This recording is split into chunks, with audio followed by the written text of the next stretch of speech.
Notre spécificité chez Ostrom, c'est au-delà de l'exclusion d'avoir déployé l'intégration. Je m'explique, nous excluons bien évidemment les secteurs controversés de type armement, charbon ou tabac et certains émetteurs particulièrement controversés.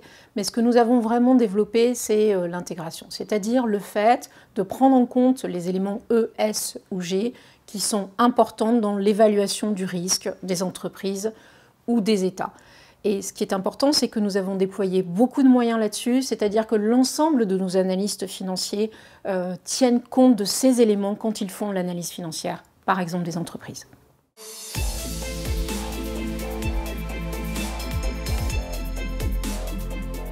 Ça se traduit par le fait que sur l'ensemble de nos gestions, dès qu'une entreprise est dans un portefeuille, on est sûr que l'analyste a regardé les éléments E, S ou G, qui sont en fait ce que nous on appelle matériels, c'est-à-dire qui ont un impact sur le risque de l'entreprise. Et ça va se voir partout, que le fonds soit ISR ou pas ISR, c'est quelque chose qu'on applique partout. Ensuite, il y a des fonds pour lesquels on a une gestion explicitement ISR, donc on va rajouter là-dessus deux aspects, c'est-à-dire qu'on va filtrer une partie du portefeuille, on va enlever les émetteurs qui sont les moins bien notés du point de vue ISR, et le gérant va aussi tenter de renforcer les positions pour les émetteurs qui sont bien notés. Donc ça, c'est pour une gestion qui est explicitement ISR, et pour information, on est en train de labelliser un grand nombre de fonds, et on a vocation à les labelliser tous, hein, les fonds qui sont les fonds ouverts.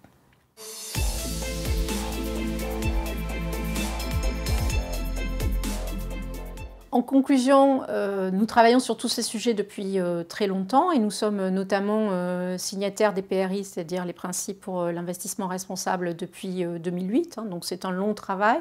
Cette année d'ailleurs, nous avons eu les notes maximales sur l'ensemble des éléments qui constituent le questionnaire et c'est vraiment le symbole de tout ce travail.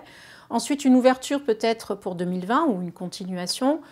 On sait qu'il y a eu une déclaration de la place financière de Paris en juillet, dans la continuité de l'accord de Paris d'il y a quelques années, où la place financière dit qu'elle veut vraiment jouer un rôle sur la transition climatique.